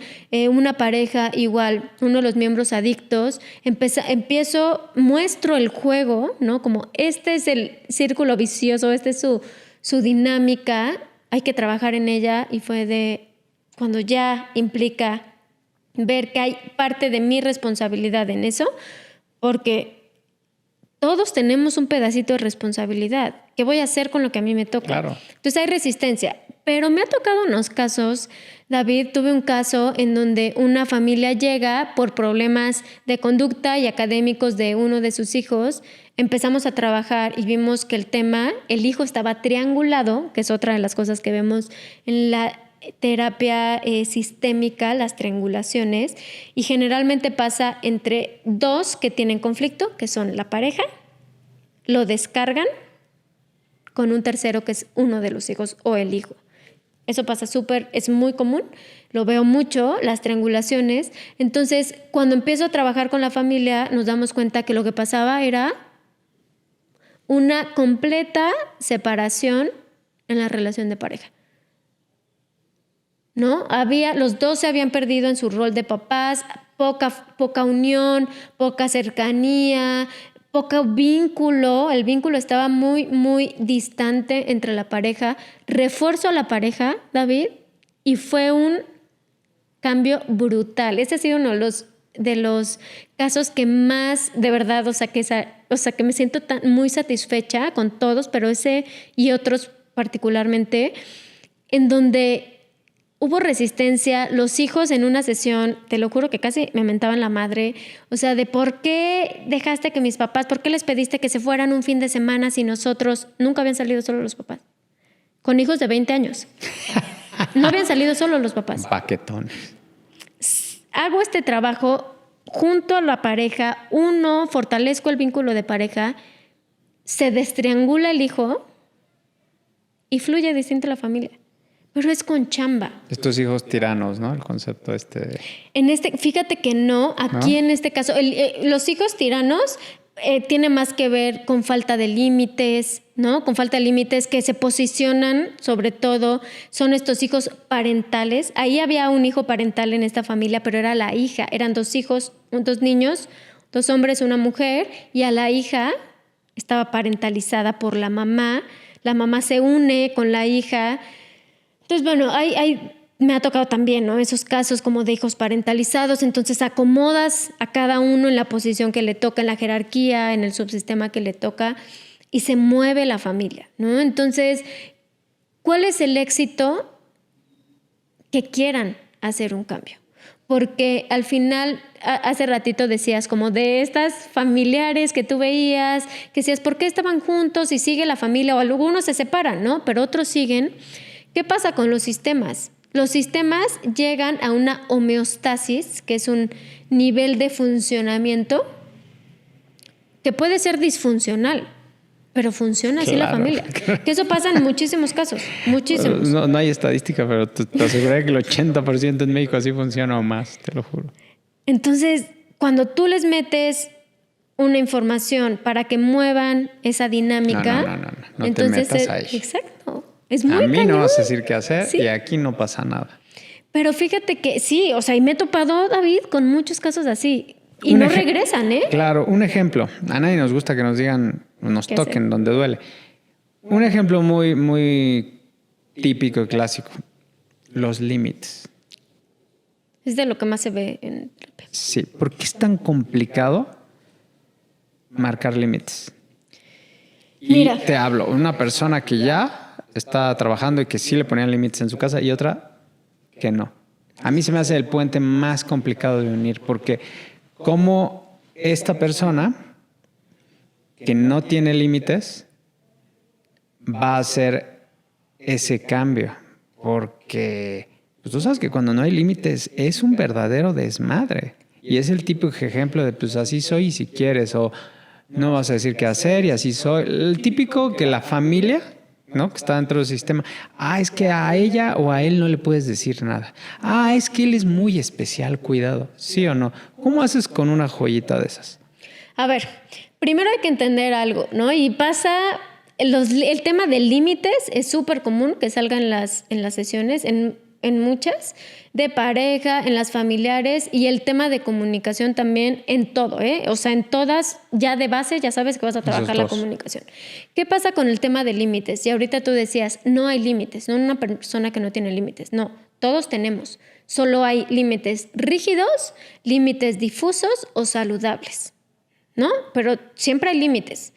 Entonces, más bien, creo que aquí sería también importante darnos cuenta de la diferencia entre límites y reglas, porque muchas veces mezclamos los límites, hace ratito decías con tu hijo, de, tal vez no pone límites. Los límites tienen difusos, que son esos límites que no sabes qué, que a lo mejor no hay límites, ¿no? Que no sabes si acercarte con la otra persona, si decirle a la otra persona, si le puedes mentar la madre a la otra persona porque un día te lo permite, al otro no. Así ¿no? es, difusos. Esos son difusos. Los límites rígidos son esos cerrados. Sí, cerrado. Y los límites saludables son flexibles dependiendo de la situación, ¿no? Que juegan entre los dos. Pero está claro que hay un límite, ¿no? Pero hay un límite, sí, claro. Pero, a ver, los límites tienen que ver en las relaciones personales. Los límites son con base en las relaciones personales, ¿ok? Son los que le dan forma a cómo nos relacionamos. Siempre lo digo como, imagínate que tú tienes un aura, todos tenemos un aura alrededor de nosotros. Algunas auras son muy anchas, algunas auras son más angostas. Y es en relación con el otro, con la interacción con el otro. Las reglas son reglas de convivencia, de organización. De grupos. De tribus, entorno, comunidades. ¿no? Okay. Entonces el límite va hacia cómo me relaciono con el otro, hasta dónde dejo que el otro se relacione conmigo, ¿no? Y en qué sentido. Entonces, pensando en eso, en esos límites, ¿por qué creo que es uno de los temas que más se trabaja? Creo que tiene mucho que ver con nuestra cultura. Eso te iba a decir, con la sociedad mexicana. Sí, claro. Creo que tiene que ver que son muy socioculturales. Tenemos mucha incidencia sociocultural porque, a ver, nosotros somos un subsistema individual. Luego viene el subsistema pareja. Luego viene el subsistema. Nosotros, individuos, estamos dentro del subsistema individual, dentro del de la familia, dentro del entorno cercano, dentro de Querétaro, dentro de México, dentro de América. Continente americano. ¿No? Entonces se va haciendo del micro a lo macro. Hasta los sistemas. Humanos. Exacto. Mamíferos que somos. Entonces, nos va a ir incidiendo los entornos en los que nos desenvolvemos. Sí creo que, y lo veo con amigos, viví en España un tiempo, tenemos unos amigos que viven en Suecia, Jorge vivió en Estados Unidos, ¿no? Cada cultura tiene reglas. Límites, o sea, pensando en los límites, reglas obviamente sociales, diferentes. Y pensando en los límites que son entre la interacción entre las personas, tenemos diferentes. Nosotros mexicanos fuimos conquistados por los españoles y es bien parecido, que ellos obviamente también tienen incidencia de Europa, zona, ¿no? Claro. De Unión Europea, que tienen unos límites también distintos a los de nosotros. Los suecos, por ejemplo, tienen unos límites completamente distintos a los nuestros. Entonces, creo que hay una incidencia sociocultural importante que se ha ido transmitiendo de generación en generación. Aquí en México, dime si a ti te permitían cuestionar las reglas que te pone tu mamá. No, había una frase muy famosa, los mocos al pañuelo, decían. ¿Quién le preguntó su opinión, joven? Yo... ¿Te permitían, alguien te permitía en tu casa que, ay, llegó la vecina, dale un abrazo, dale un beso? Y decías, no. Saluda a tu tía. Eres un maleducado. Tienes que hacerlo porque soy tu mamá, porque soy tu papá, porque aquí estas son las reglas de la casa. No, voltees los ojos. Sí. Entonces, de entrada, nosotros crecemos con la información de no cuestionamos los límites. No cuestionamos a las personas. Y luego, si llega tu tío y te dice, eres un majadero, o eres un niño, o ay, qué feas orejas, o ay, hoy te ves muy no sé qué, o hoy estás... No le puedes decir nada, aunque te hiera. Los tíos eran bien bullies en nuestra época. Se pasaban. Y siguen, de lanzas, ¿no? O sea, siguen las dinámicas similares. Pero ahora sí, con información, tú como país, si no le digas así. Claro, pero volvemos a esta incidencia sociocultural de... No le puedes decir nada a un adulto se le respeta. Y entonces vas creciendo con esta información de no le puedo decir a un adulto, no le puedo decir a otro, no puedo incomodar. Si me trae un café y le pedí con leche descremada y me lo trae con leche entera, ay, no le puedo decir porque entonces viene algo muy importante que dijiste casi al inicio, la necesidad de pertenecer. Todos los seres humanos tenemos necesidades físicas para sobrevivir. Tomar agua, alimento, dormir, ¿no? Y, entre otras. Y tenemos necesidades emocionales que cubrir para desarrollarnos saludablemente. Una de ellas está la de pertenecer. Y al primer grupo que queremos pertenecer es a nuestra familia. Entonces, si tu familia te dice, no le puedes decir así a tu tío, o estos son los límites, o no te permite ni siquiera cuestionar si te gusta o no, si se siente cómodo o no para ti, tú lo haces porque quieres pertenecer. Conforme vamos creciendo, ¿no? En la adolescencia es el primer corte de caja, por así decirlo, para diferenciarnos y ver, esto me gusta, esto no, veo diferentes dinámicas, y ahí empieza un poco hacerte sentido o no lo que pasa en tu casa. ese es el primer corte de caja. Obviamente cuando eres adulto, pues puede haber más o no si lo trabajas. Eso, no, sí. Perdón, nada más rápido. Tengo una pregunta, ya la grabé, venga. Con el tema de límites es eso, es esa información que tenemos. Y entonces escuché en un podcast esta semana que decía, a todos nos da pánico poner límites porque no queremos que nos dejen. Entonces... O no queremos conflicto. Entonces, ¿qué pasa con los límites, David? Para cerrar tu pregunta, porque ya me extendí otra vez. Para cerrar tu pregunta, todos tenemos información diferente y es bien importante reconocer que los límites son importantísimos para nuestro cuidado personal. Importantísimo para relacionarnos sanamente con los demás. Entonces, si hay un antagonismo importante entre los límites, hay un claroscuro entre los límites de una persona y otra como pareja, pues tienen que llegar a un acuerdo para ver cómo construimos los límites, y eso lo trabajo mucho en los cursos de crianza, qué límites y qué reglas son importantes para ustedes y cuáles van a fomentar en su familia. Entonces, todo tiene que ver con el hacer acuerdos. Pues es que sí, los límites, o sea, yo, la frase que tengo, que yo la viví, si tú no te sabes poner límites, pues no los puedes bajar a tu hijo. Claro. Es imposible.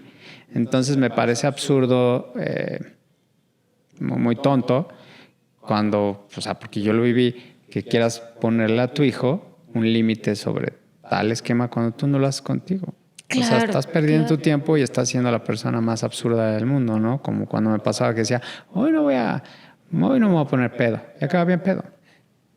O sea, es como, claro, compadre, si no puedes tú con eso y quieres poner un límite a tu hijo, pues no sabes decir que no. Así es un ejemplo muy sencillo, pero no lo puedes bajar. Entonces uno tiene que hacer su chamba, trabajar en ti para después poderlo bajar. ¿Estás de acuerdo?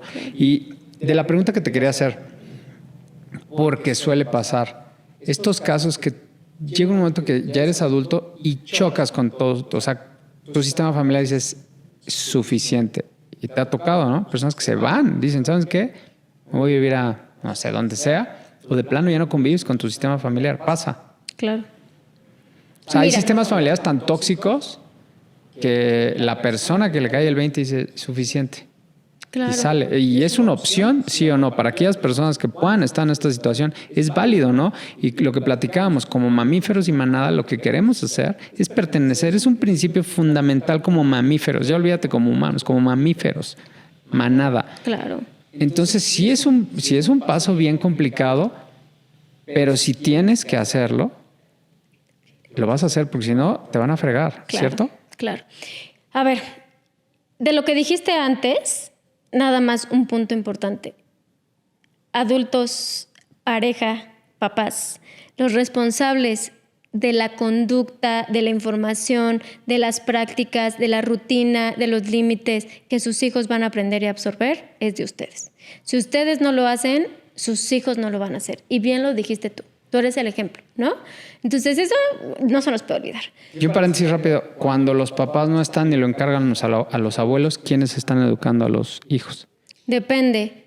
Hace rato te decía, ¿no? O sea, la figura, el cuidador primario es el que pasa mayor parte con el niño y es el que establece esas reglas, esos límites, esa rutina, esa dinámica de convivencia. Muchas veces son los abuelos. Si son los abuelos los que están la mayor parte del tiempo con el niño, se encarga de cumplir sus necesidades, son los abuelos. O la nana. O la nana. Ok. Claro.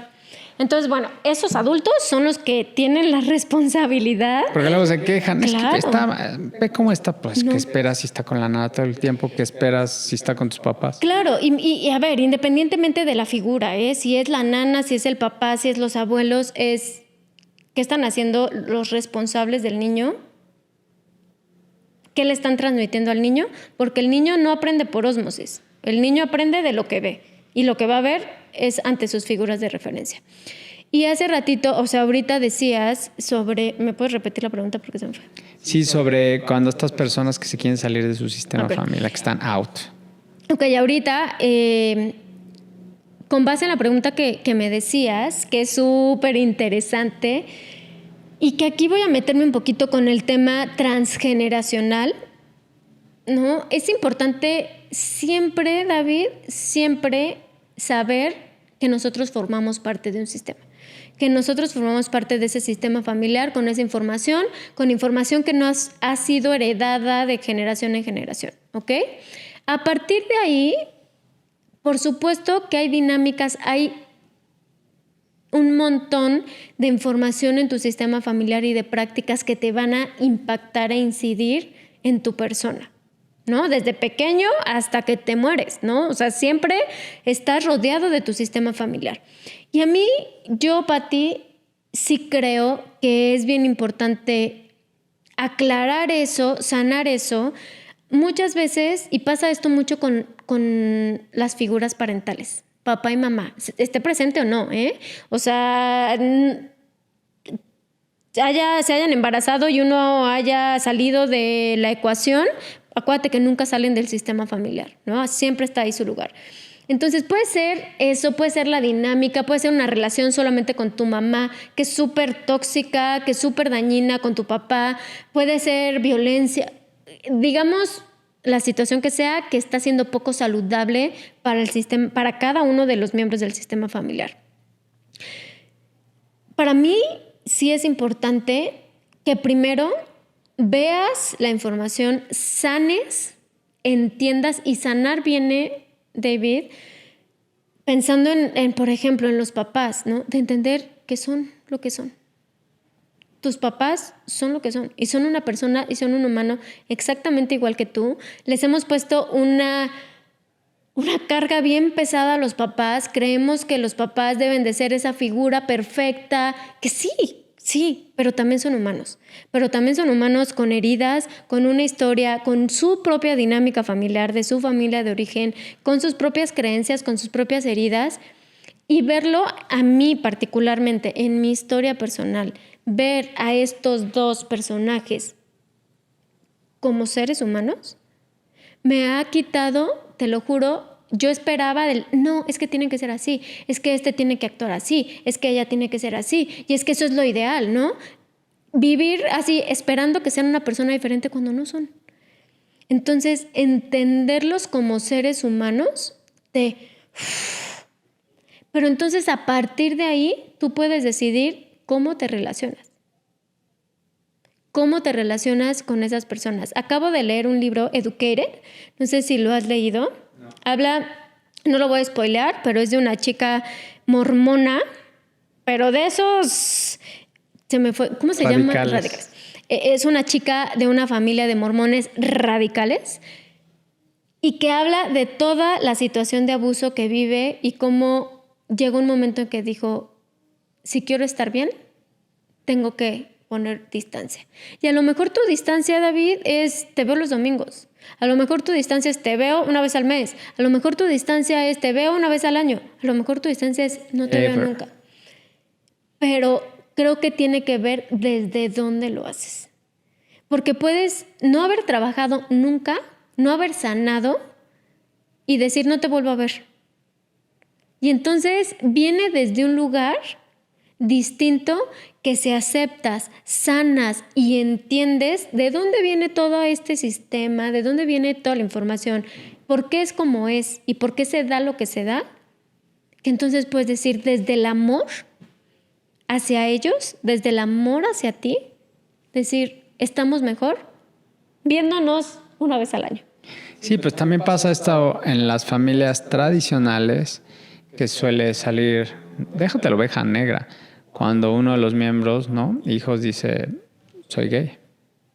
¿Qué tal rechazan? No, el drama que se arma. Y es muy triste porque hay hijos que se tienen que ir años. Y ya si es que les cae el 20 a papá o a mamá, hay muchas películas que hablan sobre eso. Pero es como, y todos por falta de sabiduría, esa es la realidad. Y por no trabajar, y por los papás, estos sistemas familiares arraigados, me traicionó a mí. Por eso preferencia sexual, ¿a ti qué te importa? Sí. ¿Estás de acuerdo? Es como, aquí te estás proyectando esta famosa película donde sale Kevin Spacey, el innombrable de American Beauty, que es una de mis faves. Así, tal cual, y dices, ¿por qué? O sea, ¿hasta dónde puede llegar un sistema familiar? Hasta ahí. Sí. Y fíjate que a mí me pasó particularmente que empecé como a cuestionar. Yo he sido la única mujer de mi familia, sobre todo tengo mucho más relación, más cercanía con la familia de origen de mi mamá, con mi familia materna. He sido la única mujer que se independizó, que ha vivido sola y que vivió con su pareja antes de casarse. ¿No fue escándalo? Y fue, o sea, eres la peor, ¿no? O sea, Juana de Arco. y la verdad, aunque era secreto a voces, ¿no? O sea, como de que nadie me decía nada, pero sabía, pero tal. Y seguro tuvo una afectación en ti, obviamente, Claro, ¿no? claro. Y fue un proceso. Claro, pero ¿sabes qué? Que sí creo que llega un punto, al menos lo vivo desde mi experiencia, desde mi aprendizaje también a lo que me dedico, de los casos en los que he trabajado, que es distinto cuando sí haces un trabajo personal, que es distinto cuando sí trabajas en entender y en aceptar y en respetar. En aceptar y en respetar, y entonces te relacionas desde una forma distinta. Y tú puedes aprender a poner los límites que sea. Y hay veces que el límite más saludable para ti es no volver a tener contacto. Pero vuelvo a desde dónde lo haces. Yo no puedo. No, aparte no es sano. Y aparte... Pero eso es maduro, decir, bueno, pues tengo que seguir conviviendo con... No, a ver, dijiste algo, no es sano. Claro, si para ti es más saludable poner distancia, pones distancia. Sí. Pero, por ejemplo, con la mamá de tu hijo o el papá de tu hijo... bueno, no, ahí no puedes. Entonces, lo más maduro es, pues sí, es que ella no quiere hacer su chamba, él no quiere hacer su chamba, pues tú pele, compadre, porque eres parte de un sistema. Sí, claro. Entonces, también tiene que ver eso, desde dónde lo haces, con quién lo haces, qué has trabajado, qué has visto... Y también yo siempre regreso a tu responsabilidad. ¿Qué te toca a ti? ¿Qué te toca a ti dentro de esta dinámica familiar, no? O sea, yo, por ejemplo, a lo mejor hay cosas que digo, oye, esto se me hace bien poco sano, pero yo ya las veo, yo trato de no replicarlas, porque eso también es un reto, ¿no? Ya o sea, sé. cientos, por ejemplo, patrones de comunicación, yo a veces me cacho... Pero ya con te mi cachas. esposo, ¿no? O sea, comunicándome a lo mejor pasivo-agresivamente con mi esposo, que digo, güey, sí, ¿no? O sea, perdón, ¿no? Voy a intentar hacerlo diferente. O él, y lo hemos platicado, que eso es también importante en una pareja, los dos nos hemos trabajado como pareja, y entonces él cuando me dice, oye, así no me gusta, esto no está chido, ¿no? Y entonces, ya, yo doy el paso para atrás y digo, perdón, sí. Pero entonces también cuando yo lo veo, ¿no? A lo mejor en mi dinámica familiar, yo no me engancho y digo, así son. Nada más yo no le entro y no me prendo como antes probablemente lo hacía, ¿no? Sí, claro. Y eso pasa aquí, por ejemplo, eso podría ser en el caso de unos papás que dices, esta trae este juego o este trae este juego, no te enganchas. Pero tú promueves algo diferente, ¿no? Y tú con tu hijo promueves algo diferente y tratas de llegar a un acuerdo con la otra persona que sea lo más sano para los tres. Muy bien. Para concluir, Pati, tú que tuviste la oportunidad de ir a través de los años viendo distintos tipos de burbujas, que es bien importante, decides pues prepararte, educarte en esta materia. ¿Qué le recomiendas a todos los adultos y las personas que somos responsables pues, de cualquier tipo de sistema, pero o sea, uno como pareja y dos con los hijos? Porque como te repito, yo lo que he visto es que si la elección de pareja tienes que tomar esta información porque si no estás con los ojos vendados. Y dos, ya cuando deciden tener hijos, bueno, pues todo se va a ir a caer en el pobre chamaco. Y si no hacemos trabajo, bueno, pues es que ellos son los que van a pagar. Y de todo eso que nos quejamos, que nos pasó en casa, pues lo vamos a replicar y luego vamos a buscar una explicación. Y es que no, ¿cómo es posible? ¿Cómo es posible? Tú lo hiciste. Tú y tu expareja o tu pareja. A nadie puedes echarle la culpa. Platícanos de eso y ya nada más para cerrar esta analogía. Yo siempre cuando haces esto, o sea, cuando empiezas a hacer trabajo personal, es que en lugar de estar así, volteas y es cuando dices, es eso que hacemos, el dedito, lo mejor hay que apuntarlo y decir, ok, está bien. Claro, espejeas un montón, ¿no? Y es darte cuenta de eso. A ver, para cerrar, creo que lo primero sería, David, conócete. Conócete debería de ser dentro de nuestra canasta básica como personas estar en un proceso terapéutico. Canasta básica.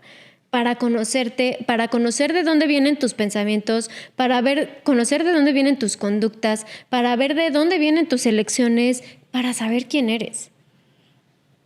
Ve al enfoque que quieras. Hay muchos enfoques. Investiga también, porque hay muchos enfoques que son como más de aquí para adelante. Hay muchos enfoques diferentes. Si puedes algún día trabajar en un enfoque sistémico o transgeneracional, o sea, es riquísimo porque vas a ver la información de tu familia. Al final siempre caemos ahí en la mayoría de los procesos porque es lo que nos compone, ¿no? Pero bueno, el primero sería 100% conócete. Y si puedes a través de un proceso terapéutico, mucho mejor. Yo sé que hoy hay muchas herramientas. Hay podcasts, hay libros, hay documentales, hay perfiles en Instagram, hay mucha información, sí. Pero la verdad, uno, cuestiona las credenciales de dónde lo ves. Y dos, sí es importante trabajar con alguien que tenga el conocimiento para que junto contigo encuentren las herramientas que son mejor para ti y que te ayude a integrar la información que vas identificando tuya. Entonces, el primero, un proceso terapéutico. ¿Qué va a pasar? Cuando tú te conoces y cuando tienes un proceso terapéutico, entonces te van cayendo estos 20 de por qué encuentro a este tipo de personas, por qué me relaciono con el mismo tipo de personas, por qué tengo el mismo tipo de parejas, porque viene de ti, ¿no? Esa elección. Entonces, conocerte. Cuando ya estás en una pareja, en una relación de pareja, es súper importante que se trabajen los dos, que haya este trabajo personal de los dos y que se abran, que haya de verdad este trabajo. Una relación de pareja no nace por ósmosis, tampoco igual que los niños no aprenden cosas por ósmosis, la aprenden de lo que ven. Y una relación de pareja se construye. Si quieres una relación de pareja saludable, le tienes que chingar para tener una relación de pareja saludable. No sé si puedo decir groserías, pero claro que sí. Para construir una relación de pareja no hay otra más que chingarle. Una relación saludable. Entonces, hablen lo que les gusta, lo que no les gusta, pónganse límites claros, hagan acuerdos claros y también, obviamente, si ya los dos se conocen, si ya los dos tienen ese trabajo personal hecho, pues es más fácil cachar esos patrones de conducta. Te digo que en mi caso yo sí observo, o sea, ciertas cosas que sé que vienen de mi dinámica familiar, de la familia en la que yo crecí, que digo, puta, ¿no? Otra vez, mañana lo vuelvo a hacer mejor, mañana le vuelvo a intentar, ¿no? Porque es normal. Porque es normal. Nadie es perfecto. A eso iba, con eso quiero cerrar, pero ahí te vas a cachar más rápido. Y entonces, bueno, lo sigues trabajando, pero siempre en conjunto. En una relación de pareja tiene que ser en conjunto y muy importante, tomar la responsabilidad de lo que a ti te toca. Yo utilizo mucho la analogía de que en las parejas y en las familias sembramos semillas. Cada miembro siembra semillas de afecto, siembra semillas de comunicación, siembra diferentes semillas que como resultado lo que va germinando es la dinámica que hoy tienen como pareja y como familia. Entonces, ¿qué semillas estás sembrando tú? ¿Qué te toca a ti de esta dinámica que se ha construido en la familia y en la pareja? ¿Qué te toca a ti? ¿Qué has hecho tú para que se dé esta dinámica? Entonces, eso. Y por otro lado, cuando ya trabajas en individual, cuando ya trabajas como pareja, cuando tienes hijos, es súper importante que sepas que sí, tus heridas, la información que tú estás cargando, tus miedos, tus creencias, acuérdense, como cascadas se van pasando hacia las generaciones de abajo. Entonces, trabajar en ti, ser consciente, trabajar como pareja, establecer acuerdos, conocer las historias de los dos, les va a dar la posibilidad de decir qué quieren transmitir ustedes para sus hijos. Y no ¿quién sabe por qué mi hijo es así? No. ¿Qué está pasando en la casa? ¿Qué está pasando con ustedes dos? Porque sí, por eso puse raíz mutua. el nombre de mi marca, de mi página. Porque todos somos raíces que nutrimos nuestras relaciones. Y pensamos en una familia, todos venimos de una misma raíz. ¿Qué nutrientes le estás dando? ¿Qué alimento, con qué estás alimentando estas raíces que está dando ese resultado? Y los papás, la pareja, son la base. De ahí vienen sus hijos, acuérdense. Entonces van bajando esa información. Y también creo, David, cierro con el darnos cuenta que somos humanos.